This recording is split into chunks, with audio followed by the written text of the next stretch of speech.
तिरस्कार. श्रीमंत देशपांडे कुटुंबाची देवदर्शन नावाची विशाल हवेली. या हवेलीत अमृताचे आगमन झाले. ती उच्च शिक्षित, आधुनिक विचारांची आणि एका मध्यमवर्गीय कुटुंबातील होती. मीनाक्षीबाई, तिच्या सासू, या कुटुंबाच्या आधारस्तंभ होत्या. त्यांचा दबदबा सर्वत्र होता. त्यांनी आपल्या मुलासाठी, अमितसाठी एक अत्यंत श्रीमंत घरातील सून पाहिली होती. पण अमितच्या आग्रहामुळे अमृताला सून म्हणून स्वीकारावे लागले. पहिल्या दिवशी मीनाक्षीबाईंनी अमृताचे स्वागत केले खरे, पण त्यांच्या चेहऱ्यावर औपचारिकपणाचा एक पडदा होता. त्यांनी अमृताला आपले नियम समजावून सांगितले. "अमृता, हे देशपांडेंचं घर आहे. इथे माहेरच्या पद्धती चालणार नाहीत. तुला इथल्या वातावरणाशी जुळवून घ्यावं लागेल." हे त्यांचे पहिले वाक्य होते.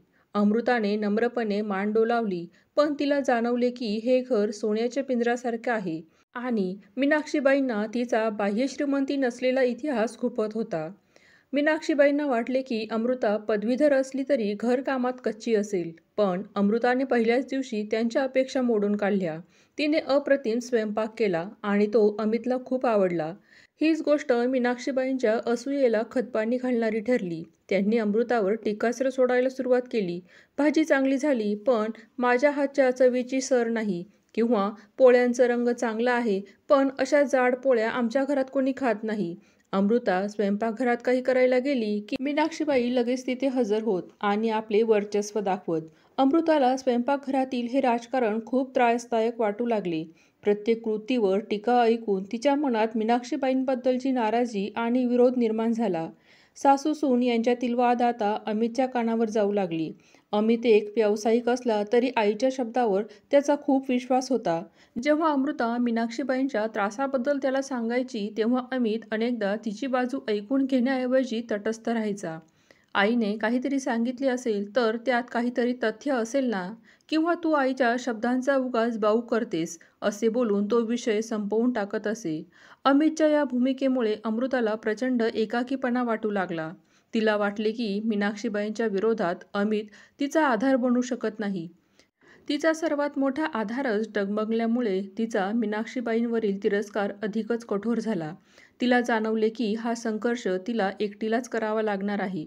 मीनाक्षीबाईंना अमृताचे कपडे, तिची नोकरी, तिचे मोकळे बोलणे अजिबात आवडत नव्हते. त्यांच्यासाठी संस्कारी सून म्हणजे फक्त घर सांभाळणारी, साध्या वेशात राहणारी स्त्री.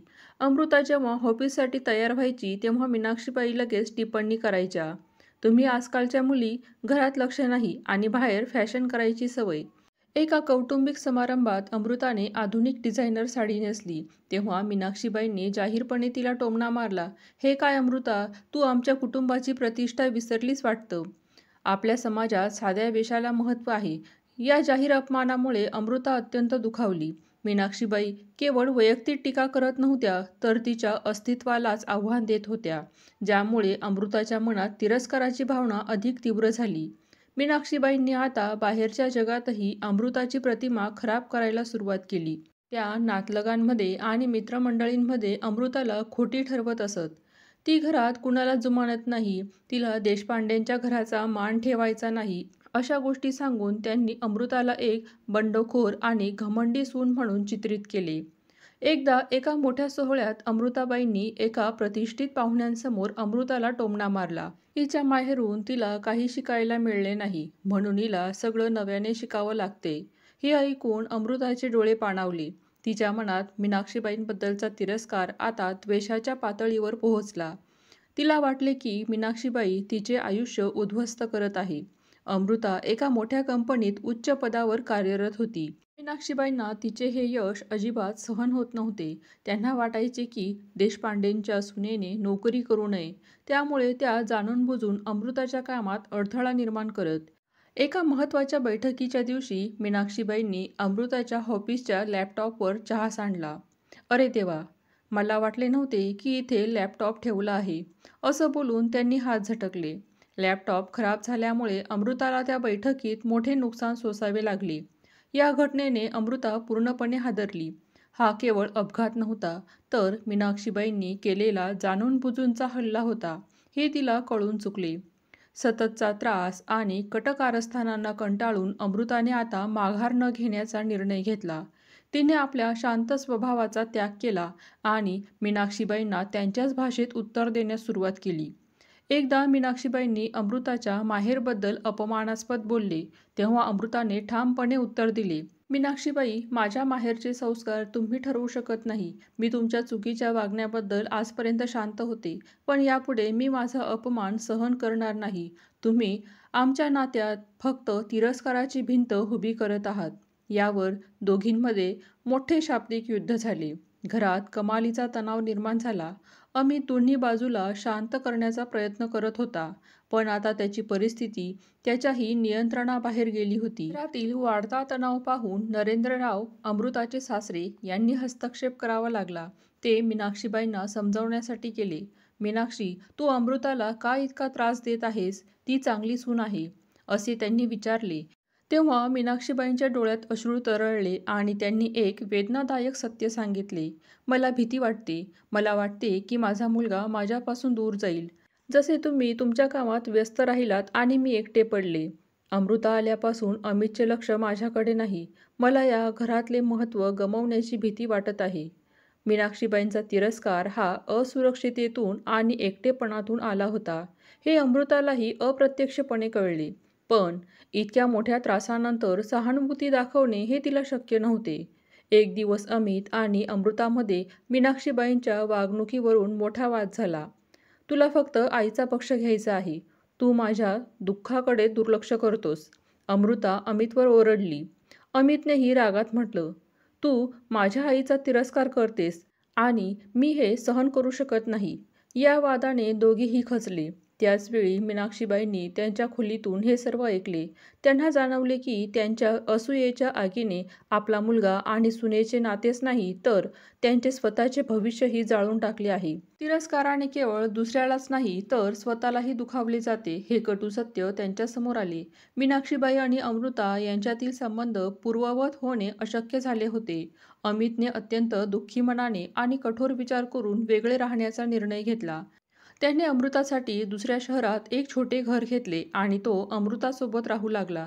जाताना अमृताने मीनाक्षीबाईंकडे पाहिले. त्या शांतपणे दारात उभ्या होत्या. मीनाक्षीबाईंना पराभूत झाल्यासारखे वाटले. त्यांचे वर्चस्व टिकवण्याच्या प्रयत्नाने त्यांचे कुटुंब तोडले होते. त्यांच्या मनात आता तिरस्काराऐवजी फक्त पश्चाताप होता. असूयेची आग शांत झाली होती, पण तिच्या मागे फक्त राख उरली होती. एका तुटलेल्या कुटुंबाची आणि दुरावलेल्या नात्यांची राख. या सततच्या तिरस्कारामुळे घरात खूप ताण वाढला. मीनाक्षीबाईंनी केलेल्या एका मोठ्या चुकीमुळे, ज्यात अमृताच्या कामाचे नुकसान झाले, अमितने अत्यंत दुःखी मनाने आणि कठोर विचार करून वेगळे राहण्याचा निर्णय घेतला. अमृता आणि अमित सामान भरत असतानाच मीनाक्षीबाई शांतपणे दारात उभ्या होत्या. अमितने आईकडे पाहिले आणि म्हणाला, आई, मी अमृतावर प्रेम करतो, पण तुझ्या आणि तिच्या तिरस्कारामुळे या घरात शांती नाही. मला या दोन महत्त्वाच्या नात्यांपैकी एकाची निवड करावी लागेल आणि मी माझ्या कुटुंबाची निवड केली आहे. अमितच्या या वाक्याने मीनाक्षीबाई पूर्णपणे हादरल्या. आपला मुलगा आपल्यापासून दूर जात आहे हे पाहून त्यांना त्यांच्या तिरस्कारपूर्ण वागण्याची जाणीव झाली. पण तोपर्यंत खूप उशीर झाला होता. अमित आणि अमृताने हवेली सोडली. हवेलीत आता शांतता होती, पण ती शांतता रिकामी आणि दुःखदायक होती. मीनाक्षीबाई घरात एकट्या पडल्या. नरेंद्ररावांनी त्यांना सांगितले, मीनाक्षी, तुझ्या वर्चस्वाच्या हट्टाने तू आपला मुलगा गमावलास. आता तू कोणावर सत्ता गाजवणार? मीनाक्षीबाईंना त्यांच्या एकाकीपणाने आणि पश्चातापाने ग्रासले. त्यांना जाणवले की त्यांचा तिरस्कार हा अमृतावर नव्हता, तर त्यांना आपल्या आयुष्यातील महत्त्व आणि प्रेमाचे स्थान गमावण्याची भीती होती. 2 महिन्यांनंतर दिवाळीचा सण होता. मीनाक्षीबाईंचे मन त्यांना खात होते. त्यांनी धाडस करून अमित आणि अमृताच्या नवीन घरी जाण्याचा निर्णय घेतला. त्या तिथे गेल्या तेव्हा अमृता साधे कपडे घालून पण आनंदी दिसत होती. मीनाक्षीबाईंना बघून अमितला आश्चर्य वाटले. मीनाक्षीबाईंनी खाली मान घालून अमृताला आणि अमितला हात जोडून म्हटले, मी माझी चूक मान्य करते. माझा तिरस्कार हा माझ्या असुरक्षिततेतून आला होता. मी तुम्हाला खूप त्रास दिला. मला माफ करा. मला तुमची सासू नव्हे, तर तुमच्या कुटुंबाचा एक भाग व्हायचे आहे. मीनाक्षीबाईंचा हा प्रामाणिक पश्चाताप पाहून अमृताच्या डोळ्यात पाणी आले. अमृताने पुढे होऊन मीनाक्षीबाईंना मिठी मारली. आई, तुमच्या दुःखाची मला कल्पना आहे, पण मलाही खूप त्रास झाला. चला आपण या तिरस्काराची भिंत कायमची पाडून टाकूया. त्या दिवसापासून सासू आणि सून यांच्यातील तिरस्काराची आग पूर्णपणे विझली. त्या दोघींनी एकमेकांना माफ केले आणि नवीन नातं सुरू करण्याचा निर्णय घेतला. कुटुंबातील प्रेमाने जुन्या चुकांना मागे टाकले, नात्यांना पुन्हा एकदा आनंदाच्या रंगात रंगवले. त्यांनी हे सिद्ध केले की कोणताही तिरस्कार किंवा द्वेष प्रेम स्वीकाराने जिंकता येऊ शकते.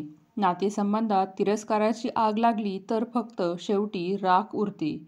पण जर ती आग प्रेमाच्या, सहानुभूतीच्या आणि पश्चातापाच्या पाण्याने विझवली तर तुटलेली नातीही पुन्हा जुळून येतात. दुसऱ्याला जिंकण्यापेक्षा नात्यांना जपणे हे अधिक महत्त्वाचे आहे. व्हिडिओमधील कथा आवडली असेल तर प्लीज लाईक करा.